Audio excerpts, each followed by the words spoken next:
Hello everyone, welcome to your another class of garment construction. Today we will know how to cut and mark draft the on fabric the plain kurta. आज हम plane kurta को किस तरह से अब तक मैंने पेपर में आपको ड्राफ्टिंग बता चुकी हूँ. आज मैं फैब्रिक के ऊपर में इसको किस तरह से बनाते हैं एंड कहाँ इसके स्टिचिंग लाइंस होते हैं एंड कहाँ इनके कटिंग लाइंस होते हैं, ये मैं आपको दिखा रही हूँ. तो सबसे पहले हम फैब्रिक लेते हैं. फैब्रिक में कैलकुलेशंस मैंने आपको पहले ही बताया है. जो भी लेंथ होती है, लेंथ प्लस 2 इंचेस लिया जाता है हमारे फैब्रिक को लेंथ में, फैब्रिक कुर्ते का लेंथ बनाने के लिए. तो यहाँ देखिए कुर्ते के लेंथ के साथ में मैंने ये पूरा इसका लेंथ लिया हुआ है पहले से ही. एंड फैब्रिक को देखिए, मैंने यहाँ आपको यहाँ से दिखा रही हूँ 4 फोल्ड में मैंने फैब्रिक को रखा है. इस तरह से 4 फोल्ड में रखा हुआ है. एंड गर्ल्स, मैंने आपको पहले भी बताया है कि हमेशा जो लेंथ होती है वो सेल्वेज की तरफ से लिया जाता है. And this finished edge is known as selvedge. ये जो फिनिशिंग की हुई है इसको सेल्वेज कहते हैं. एंड लेंथ हमेशा इसी डायरेक्शन में नापा जाता है. एंड आपके कुर्ते की जो चौड़ाई होगी वो हम इस डायरेक्शन पे मापेंगे. एंड जो फोल्ड का पार्ट है, ये देखिए, ये जो फोल्ड का पार्ट था ये मैंने अपनी तरफ में रखा हुआ है. फोल्ड का पार्ट हमेशा अपनी तरफ रखा होना चाहिए ताकि हम वहां पे नेकलाइन को बना सके जो हमारे सेंटर बॉडी के सेंटर लाइन पे होगी. 4 फोल्ड इसलिए करते हैं, मैंने पहले भी बताया था कि ये राउंड में हम चेस्ट को नापते हैं, इसीलिए 4 फोल्ड किया जाता है. ये देखिए, फोल्ड करने के बाद में मैंने यहाँ लेंथ प्लस 2 इंचेस मैंने पहले ही ले लिया है. इसके बाद में मैंने एक और कैलकुलेशन आपको बताया था. जो भी चेस्ट है उसको हम 4 से डिवाइड करेंगे एंड उसके बाद में उसे 4 से डिवाइड करने के बाद उसमें 2 इंचेस ऐड करेंगे. 2 इंचेस ऐड इसलिए करते हैं क्योंकि एक हमारी ये जो कटिंग लाइन है यहाँ से वो कट के निकल जाती है एंड दूसरी हमारी ये है जो स्टिचिंग लाइन. 1 इंच के डिफरेंस पे हम ये स्टिचिंग लाइन रखते हैं. तो इस डिफरेंस के लिए 1 इंच की हमें जरूरत पड़ती है. एंड बॉडी में ईज देनी होती है. आपका जो भी चेस्ट होगा उसको इजीली पहनने के लिए 1 इंच हमें ईज देना होता है. तो इस तरह से हम चेस्ट को 4 से डिवाइड करते हैं. वॉट एवर चेस्ट, इसमें भी 32 है तो आप उसको 4 से डिवाइड कीजिए, प्लस 2 इंचेस कीजिए. अगर 36 है तो भी 4 से डिवाइड कीजिए, फिर उसमें 2 इंचेस ऐड कीजिए. एंड अगर 40 है तो भी वही करना है, फॉर्मूला आपका वही है. तो इस तरह से देखिए, हमने यहाँ पे इसका, यहाँ पे ये मेरा चेस्ट था, यहाँ मैंने पूरा चेस्ट को 4 से डिवाइड किया एंड 2 इंचेस ऐड करके इस तरह से हमने पूरा नीचे तक इसको बनाया है. इसमें दो तरह से होता है. एक, हम यहाँ चेस्ट में एंड जैसे जैसे नीचे आते हैं, अगर स्ट्रेट लाइन की है तो चेस्ट प्लस 2 इंचेस जो हमने किया है, नीचे आते आते वो 4 इंचेस हो जाती है ताकि नीचे का जो दामन होता है वो थोड़ा सा चौड़ा बन सके. और जब ए लाइन बनाते हैं तो चेस्ट 1/4, चेस्ट में को 4 से डिवाइड किया एंड यहाँ हम 2 इंच ऑलरेडी ऐड कर चुके हैं. फिर उसमें हम वहां 6 इंच ऐड करते हैं या 5 इंच. तो मतलब ये है कि chest divided by 4 plus 7 inches होता है नीचे की तरफ में. एकदम एंड पे हमारा 7 इंचेस होगा ताकि वो ए लाइन में शेप में उसकी बदल जाए. इस तरह से हम लेंथ पे इसको ले लेते हैं. इसके बाद में हमने चेस्ट पे भी इसी तरह से इसका पूरा मेजरमेंट करके रख दिया है. जो चेस्ट का है उसी तरह से हम यहाँ पे वेस्ट राउंड के लिए भी मेजर करते हैं. वेस्ट राउंड भी waist round whatever the waist round is divided by 4 plus 2 inches. Hip round divided by 4 plus 2 inches. हमने सबको मार्क कर लिया. इसके बाद में शोल्डर्स को हम हाफ करते हैं. ये देखिए, अगर शोल्डर हमारा 14 है तो उसको हम हाफ करेंगे तो यहाँ 7 होगा. तो ये हम 7 इंचेस पे ओपन साइड पे मार्क कर रहे हैं. उसके बाद में हम ये जो हमारा हमने जो पहले चेस्ट लिया हुआ था उसके एंड पे यहाँ 7 इंचेस पे फिर से हम मार्क करेंगे. मार्क करने के बाद ये फोल्ड के पार्ट से फिर हम 7 इंचेस मार्क करेंगे. एंड ऊपर जहाँ हमारा लेंथ का सबसे टॉप पोर्शन था, ये देखिए, टॉप पोर्शन से हम फिर 7 इंचेस मार्क करके इस तरह से एक एल शेप बना रहे हैं. ये देखिए, ये हमारा एल शेप बन गया. तो ये जो एल शेप बनेगा इसके अंदर में हम आर्म राउंड बनाएंगे. इस बात का ध्यान रखिए कि जो फोल्ड है, फोल्ड की तरफ में ही हम आर्म राउंड बना रहे हैं, ओपन की तरफ. एंड ये जो क्लोज्ड पोर्शन है, फोल्ड का सेंटर पार्ट, वहां हम नेक राउंड बनाएंगे. इसके बाद में नेक राउंड के लिए भी यहाँ से हमने 2.5 इंचेस लिया है विड्थ पे. ये देखिए, ये विड्थ पे हमने 2.5 इंचेस लिया है. इसके बाद लेंथ मैक्स टू मैक्स आप 7 इंचेस जा सकते हैं, 7 इंचेस से नीचे आप कभी भी नहीं जाएंगे। एंड यहाँ से फिर 2.5 लेके फिर हम यहाँ पे भी एक लंबा सा एल शेप बनाते हैं। यहाँ इस तरह से ये हमारा फोल्ड की तरफ हो गया, दोनों तरफ में एल शेप बन गए हैं। एक आपका कटिंग साइड में चला गया है एंड उसके ऑपोजिट डायरेक्शन में नेकलाइन बन गया है। इसके बाद में ये जो एल शेप बना है, इस सेंटर से 1 इंच का हम यहाँ मार्किंग करेंगे। ये हमारा 1 इंच का मार्किंग है। इस 1 इंच को मार्क करने के बाद इस टॉप लाइन से लेते हुए, इस लाइन से लेते हुए हम इस तरह से एक कर्व बनाएंगे। ये देखिए, यहाँ से इस तरह से हम एक पूरी राउंड शेप बना रहे हैं। ये हमने पूरा राउंड शेप बनाया है। इसके बाद में ये जो लाइन के ऊपर से जो राउंड शेप बनाया, ये बैक पोर्शन होता है। यहाँ हमने फ्रंट और बैक एक साथ लिया हुआ है, जबकि बैक और फ्रंट अलग अलग भी बनाया जाता है। फ्रंट पोर्शन में आर्म राउंड को करने के लिए हम 1/2 इंच जो लाइन थी, लाइन से हम अंदर की तरफ में 1/2 इंच मार्क किए हैं एंड उस 1/2 इंच से हम इस तरह बाहर की तरफ, अंदर की तरफ से इस तरह से जोड़ते हुए एक सर्कल बना रहे हैं। ये देखिए, ये हमारा फ्रंट का कटिंग होगा। ये जो राउंड पोर्शन है, this will be front end this will be back. इस बात का ध्यान आपको रखना है। इसके बाद में यहाँ से हम आर्म का जो राउंड नीचे का पोर्शन था, वहां से हम यहाँ लेंथ लेंगे जितने तक हमें क्लोज रखनी है। इसके बाद बाकी का पोर्शन जो है हम साइड स्लिट्स के लिए ओपन छोड़ देते हैं। छोड़ने के बाद में चेस्ट, चूंकि हमेशा वेस्ट राउंड जो है चेस्ट राउंड से कम होता है, तो ये हमारा जो स्ट्रेट लाइन यहाँ पे था, यहाँ से हमने 1 इंच अंदर की तरफ लिया है ताकि हमारी वेस्ट राउंड जो है थोड़ी कम हो सके। इसके बाद में हम इसको इस तरह से शेप देते हुए हम इस तरह से इसको बाहर फिर वापस लेके जा रहे हैं।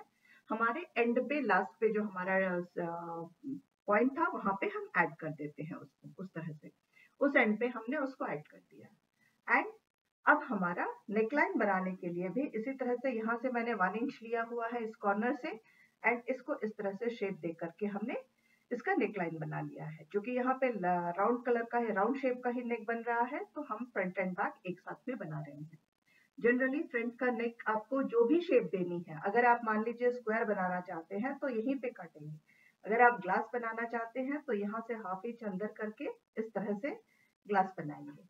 अगर कोई और शेप देना चाहते हैं तो भी आपका जो भी शेप होगा इसी 2.5 इंचेस के अंदर, इसी के अंदर होगा, जो भी पैटर्न आप बनाना चाहते हैं। तो ये था हमारा कुर्ते का। एंड अब ऊपर में टॉप से हम शोल्डर की तरफ में 1/2 इंच नीचे रख के एक मार्क लगाते हैं। इस 1/2 इंच से नेकलाइन का जो ऊपरी हिस्सा है उसको, इन दोनों को हम इस तरह से जॉइंट करते हैं स्लैंट पे। शोल्डर की तरफ 1/2 इंच कम है एंड नेकलाइन में कोई कमी नहीं है। इस तरह से हमने एक स्लैंट में लाइन ड्रॉ कर लिया। अब हम इसकी कटिंग कर लेते हैं। इसके बाद में हम इस पे यहाँ स्लीव भी एक साथ बना लेते हैं। स्लीव जैसे हमने यहाँ पे लेंथ रखा है 3/4 के लिए, देखिए जो हमारा लेंथ था हमने लेंथ ले लिया, आर्म राउंड का हाफ किया, आर्म राउंड का हाफ करके फिर वहां हमने 2 इंचेस ऐड कर दिया। ये देखिए, इसके बाद ये ऊपर से स्लीव के लिए भी हमारा 4 फोल्ड में ही है। ऊपर से हमने इस पोर्शन से 3 इंचेस ऊपर से नीचे की तरफ में पॉइंट आउट किया हुआ है। 3 इंचेस मेजर करके पूरा कर लिया हमने, पॉइंट आउट किया हुआ है। ये देखिए हमारी लाइन यहाँ बनी हुई है।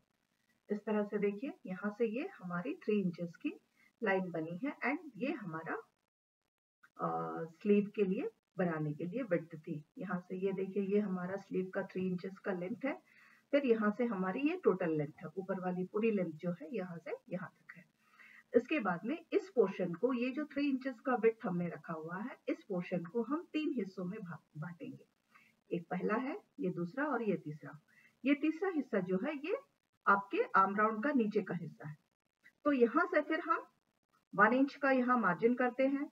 इस लाइन को हम हाफ में डिवाइड करते हैं। यहाँ से भी 1 इंच मार्जिन करते हैं। एंगल में क्रॉस में है, देखिए एकदम ध्यान से देखिए, यहाँ पे ये क्रॉस में 1 इंच यहाँ है, एक यहाँ पे है। अब हम ये टॉप पोर्शन में कोई कटिंग नहीं कर रहे हैं। जहाँ हमारा सेंटर पॉइंट था वहां हम कोई कटिंग नहीं कर रहे हैं। इस दूसरे लाइन में ऊपर से हम इसको कनेक्ट करते हुए सेंटर पॉइंट से नीचे की तरफ इस तरह से शेप देते हैं। ये एक एस की शेप में आता है। इस तरह से नीचे से यहाँ से शुरू हुआ, ये देखिए यहाँ से फिर जाके ऊपर आके एकदम ऊपर उससे मिक्स हो गया, एस के शेप में आता है। ये हमारा स्लीव का है। इसके बाद में बिशप बाइस्कप राउंड जितना है उसको हाफ कीजिए, हाफ करके उसमें 1 इंच ऐड करके हमने यहाँ पे 1.5 इंचेस ऐड करके यहाँ मार्क लगाया एंड इसको हमने इस तरह से ज्वाइन कर लिया। तो ये हमारा स्लीव का भी पोर्शन ड्राफ्टिंग में तैयार है। ड्राइंग हमारी पूरी ड्राफ्टिंग हो चुकी है फैब्रिक के ऊपर। अब हम इसकी कटिंग करते हैं।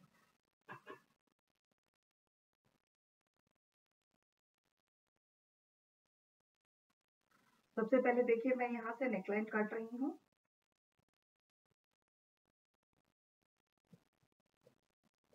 ये नेकलाइन की कटिंग हो गई है। कटिंग के बाद में यहाँ आप देखिएगा मैंने अंदर की तरफ में एक लाइन मार्क करके रखा हुआ है। ये 1 इंच के अंदर में ये हमारी स्टिचिंग लाइन होगी। इस तरह से देखिए इसको हम कटिंग करते हुए या एक ही बार में हम पूरे इसके शेप की कटिंग करते हैं इस तरह से।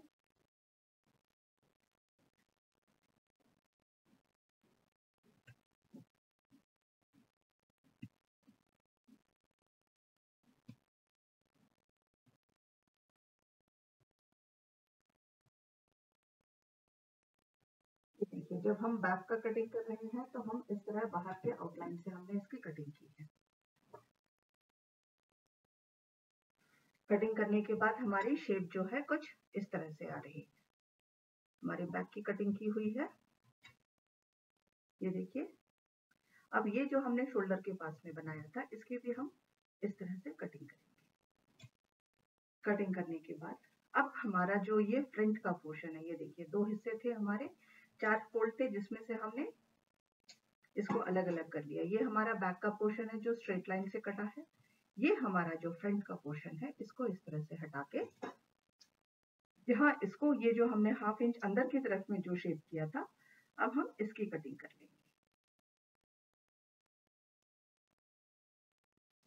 ये कटिंग हो चुकी है। अब हम सबसे पहले क्या करेंगे, इसको इस तरह से खोल के, ये देखिए ये इस तरह से खोलेंगे इसको। हमारा ये पोर्शन इस तरह से ये कट करके ऐसे आएगा।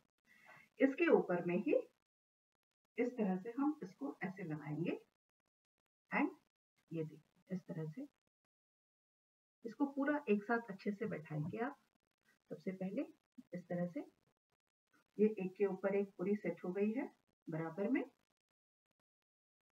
इस तरह से सेट होने के बाद में आप सबसे पहले इस शोल्डर्स को यहाँ 1/2 इंच नीचे से शोल्डर्स को ज्वाइंट करेंगे। 1/2 इंच शोल्डर्स को ज्वाइंट करेंगे, फिर साइड में यहाँ 1 इंच अंदर से इस तरह से यहाँ दोनों तरफ में आप यहाँ स्टिच लगाएंगे जहां तक आपको अपनी स्लिट रखनी है उतनी दूर तक। इसके बाद में यहाँ गले में बयास में पट्टी काटी जाती है। बयास में पट्टी का मतलब होता है, ये देखिए मैं आपको यहाँ पे दिखाती हूँ कि बयास की पट्टी कैसी काटी जाती है। क्रॉस में रख के काटी जाती है। आपको जो पट्टी काटनी है वो क्रॉस में रख के काटेंगे आप।